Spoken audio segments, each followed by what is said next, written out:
The first notice felt less like an official citation and more like a prank. I half expected a camera crew to jump out from behind Mrs. Gable's perfectly manicured boxwood hedge. Flagrant violation of the aesthetic harmony? Who even talks like that? I brought the thick, creamy cardstock inside, holding it by the corner like it was contaminated. Sarah was at the kitchen island, and her face fell the moment she saw it. "Let me guess," she said, her voice flat. "Bev has struck again." I read the notice aloud, putting on my most pompous, news anchor voice for the phrase, "illegally installed." Sarah didn't laugh. Instead, she just shook her head and muttered, "I told you that woman has a sixth sense for anything that doesn't look like it was supplied by the HOA's approved vendor list." I looked out the window at poor Gus, his cheerful, painted-on smile seeming oblivious to the legal storm he'd provoked. He was so harmless, so ridiculously innocent. This wasn't about a gnome. It was a test. It was Beverly Henderson's way of reminding every single household in the preserves who held the real power, and that her vision of suburban bliss did not include whimsy, personality, or fun. Taking him down felt like a surrender, but what was the alternative? A $50 a day fine for a $20 lawn ornament? It was a battle of attrition I couldn't win, so I capitulated. I moved Gus to the backyard, where he could fish in peace, far from the prying eyes of the HOA's aesthetic Gestapo. I thought that would be the end of it. Oh, how naive I was. This wasn't the end. It was the first soft click of a domino before the whole row comes tumbling down. Removing Gus felt like a defeat, but a sensible one. I wasn't looking for a war over lawn decor. The tranquility lasted precisely 48 hours. The second notice, declaring my mailbox post to be creating visual dissonance, was the moment my amusement curdled into genuine anger. It wasn't just the blatant falsehood. It was the sheer, weaponized pettiness of it. I'm an IT project manager. My entire career is built on data, process, and verifiable facts. To have my precise, measured reality dismissed by some phantom, certified committee member felt like a personal insult to my competence. My email with the photo, a crystal-clear, time-stamped image of the tape measure showing a perfect 42 inches, was met with a deafening digital silence. The fine remained on my account. That's when I knew this wasn't a misunderstanding. It was a shakedown. So, I did what I do best. I opened my laptop and began to build a fortress of evidence. I downloaded the 117-page CC&R document, a breathtaking tapestry of suburban control. As I read, I highlighted the most egregious rules, my sarcastic commentary filling the margins. Vehicle exuding commercial vibes? What was a plumber's van too funky? My digital folder, aptly named HOA Insanity, began to swell. Every notice was scanned, every email thread archived. I started a ritual. Every morning, before my coffee was even ready, I'd take a time-stamped photo tour of my property from every angle. I was documenting a crime scene where the crime was my own peaceful existence. I was no longer just a homeowner. I was an archivist of the absurd. The appeal meeting was a masterclass in bureaucratic theater. The community room smelled of stale coffee and faint desperation. Beverly held court from a raised dais, a gavel placed pointedly next to her water glass, though I never saw her use it. Her power was in her pen and her impervious gaze. When it was my turn, I stood, a lone supplicant before the board. I kept my voice even, projecting reasonableness.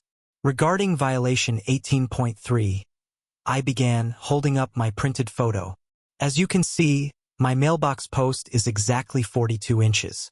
The fine is based on an incorrect measurement.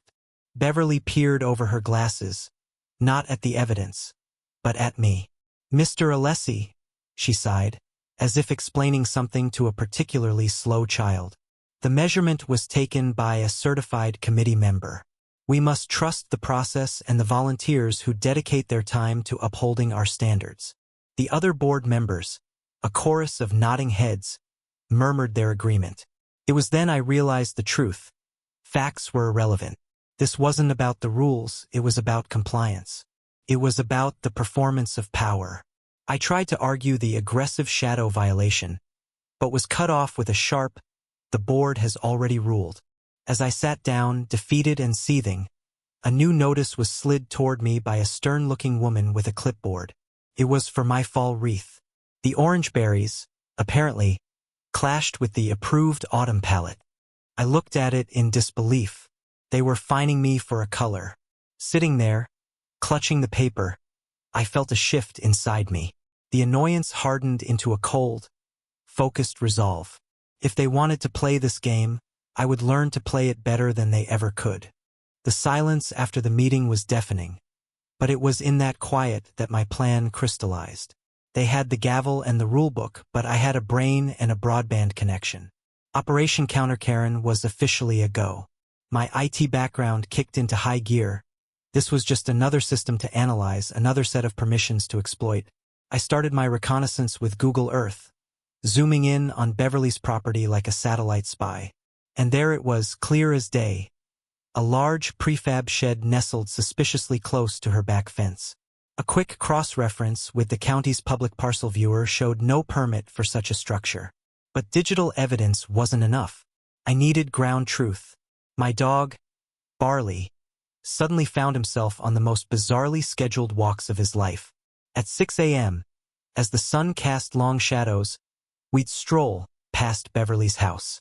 I'd pause, pretending to tie my shoe, while my phone's camera discreetly snapped pictures. I compared her shutter color to the HOA's official Oak Meadow Serenity palette swatch I'd saved on my phone. It wasn't even close. I even emailed a photo of her ornamental grasses to a botanist friend at the local university. His reply, "Yeah, that's fountain grass, Pennisetum cetaceum. It's actually illegal to sell in some counties now." Felt like receiving the launch codes. I wasn't just collecting violations. I was building an airtight, hypocritical masterpiece. The sheer scale of her own disregard for the rules she weaponized was breathtaking. My petty folder of defense was now a formidable file of attack. The cumulative aesthetic negligence fine was a masterpiece of bureaucratic malice. It was the HOA equivalent of a mob boss saying, "Nice house you got here. Shame if something happened to it." The phrase, "lean proceedings," stared up from the paper, black and white and terrifying. This was no longer about petty cash. This was a direct threat to the largest financial investment of our lives. My hands were actually trembling. Sarah read it over my shoulder, and her sharp intake of breath said everything. "They can't do this, can they?" she whispered, her voice tight with a fear I hadn't heard since we'd first debated buying in this neighborhood. That fear, however, quickly hardened into a cold, clean fury in the pit of my stomach. This was the overplay. This was Bev Henderson, in her unassailable arrogance, finally showing her whole hand. She wasn't just a nuisance. She was a genuine threat who believed her power was absolute. It was in that moment, staring at that final notice, that my meticulous documentation shifted from a defensive shield to an offensive weapon. I had planned to slowly build my case for the next meeting, but she had just moved the timeline up. Drastically.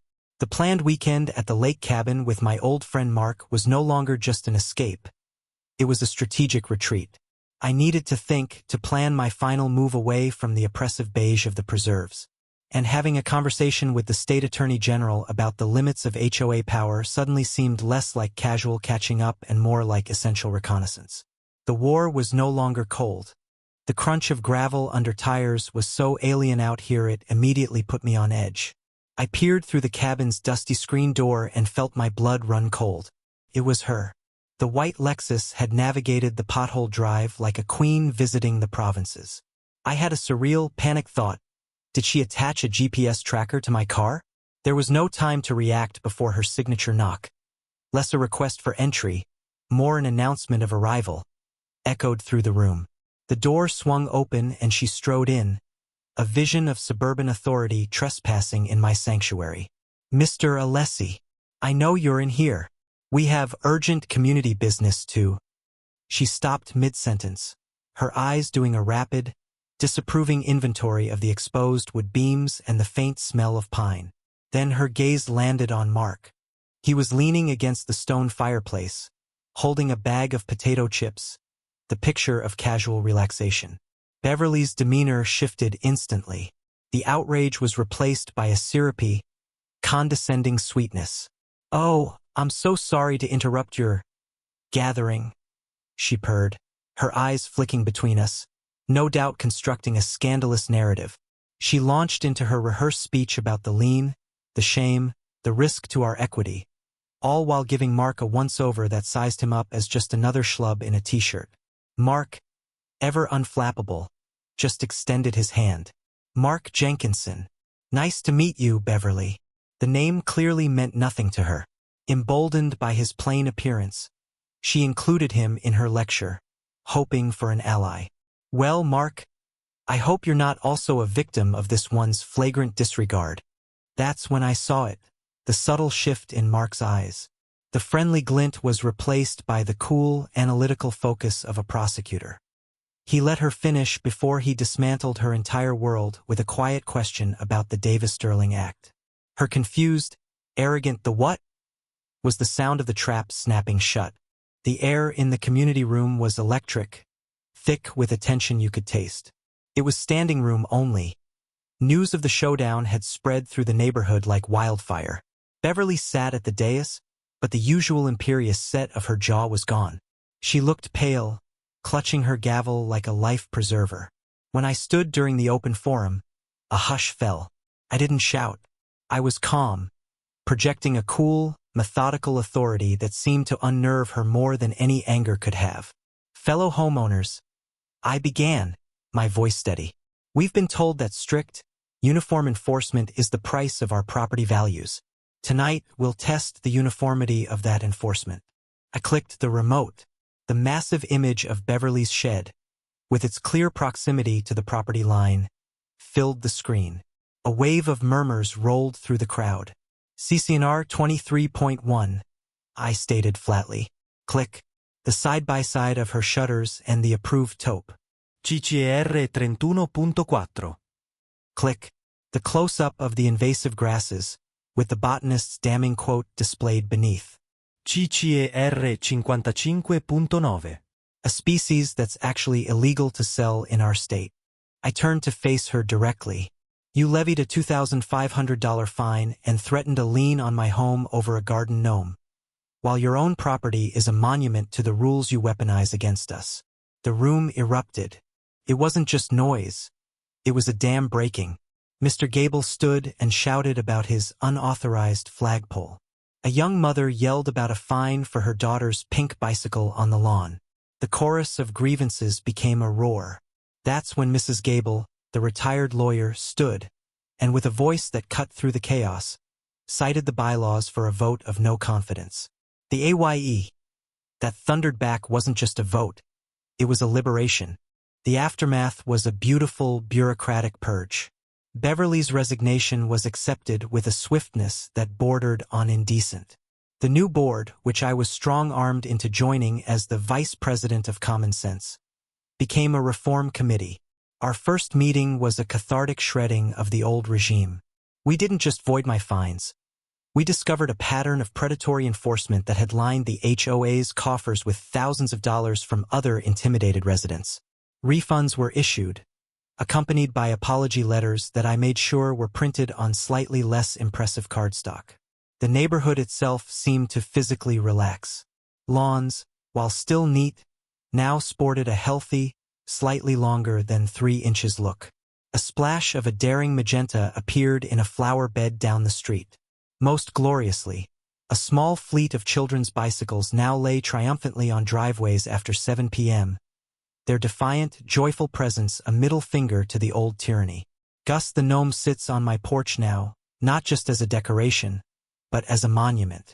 He's been joined by a pink flamingo named Phyllis, and together they stand guard, a testament to the fact that sometimes you have to fight for the right to be a little bit silly. As for Mark, he still texts me every now and then just to ask, "How's the aesthetic harmony?" I just send him a picture of Gus, wearing a tiny, hand-knitted HOA president vest. Justice had never looked so whimsical.